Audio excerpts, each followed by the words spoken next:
So, and I think the mayor talked about it earlier. This is not, quality jobs are, can you support your family, right? And that means that you have family supporting wages. We look at it as prevailing wages, Davis-Bacon. Do you have benefits? Do you have health care, retirement? I mean, when you think about the middle class, and we once had a middle class, this was built on folks that were in unions, when we had a larger union sector that had the benefits, that had the good wages, that had career advancement, that had continuing education, to continue to do skill development and upskilling and ladders. They could see ladders of advancement. That's what makes for a good job, as opposed to what we see, particularly in infrastructure sector.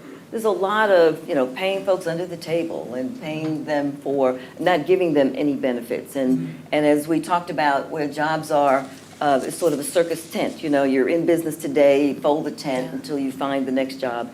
And it's a struggle to figure out how to piece this together and provide benefits that carry with you no matter what job you're on. And that's why the union sector has been so valuable, because they provide for those benefits whether you're in work today or not. And they provide the career skill development. They spend $1 billion a year on education and training of their members. $1 billion based on private money. This is not coming out of the government. Some of the best skill training, trades training you'll ever see with modern equipment.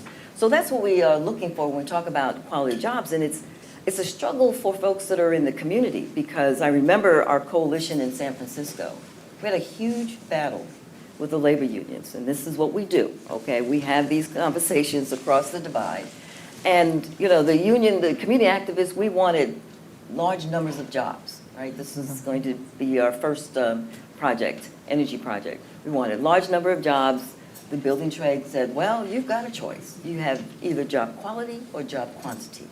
Now, if you want job quality, we will guarantee that when your workers are finished, there'll be a fewer number of them, but we'll give them more hours. We'll give them the next 3 jobs. And I think it was, Rick who talked about, how do you make sure that you're going to actually journey in, all right? So you go from apprenticeship to you have to have, the hours. And so they guaranteed in our community benefit agreement, the community workforce agreement, that there would be a certain number of hours, but we lost the numbers that the community wanted. But it was that trade-off. So we have to learn each other in terms of, how the building trades see the world and how the community sees the world, and try and develop a way to negotiate a future for our young people and not so young people.